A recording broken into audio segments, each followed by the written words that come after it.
వైఎస్ఆర్ జిల్లా పర్యటనలో భాగంగా సొంత నియోజకవర్గం పులివెందులలో వైఎస్ఆర్సీపీ అధినేత వైఎస్ జగన్మోహన్ రెడ్డి బిజీగా గడుపుతున్నారు.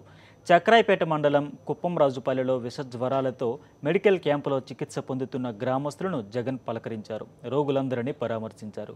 వారి ఆరోగ్య పరిస్థితి గురించి వైద్యులను అడిగి తెలుసుకున్నారు. ఈ సందర్భంగా విష జ్వర బాధితులు తమ బాధలను జగన్కు విన్నవించుకున్నారు. చూసి చూడనట్లు మెడికల్ క్యాంపులు ఏర్పాటు చేసిన ఫలితం ఉండడం లేదని గ్రామస్తులు వాపోయారు.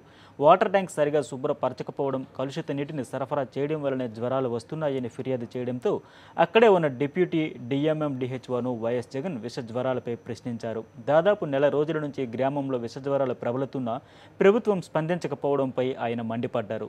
నాణ్యమైన మందులు సరఫరా చేసి జ్వరాలు తగ్గేలా చర్యలు తీసుకోవాలని కోరారు.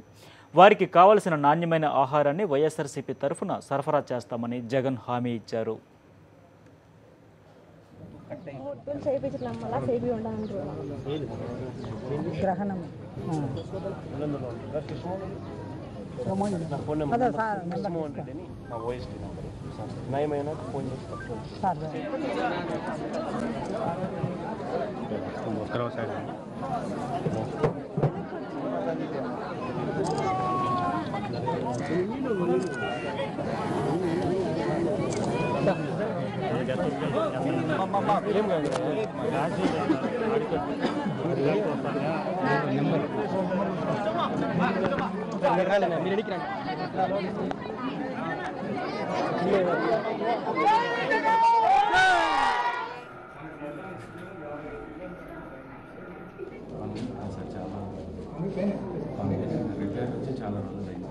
వీళ్ళ పేరు వచ్చి 20 రోజులు అయిందంట. అట్లాంటిది 56 కూడా సరిగ్గా రానప్పుడు మన సాటిస్ఫాక్షన్ ఎక్కడ మనం డిసెంబర్ నుంచి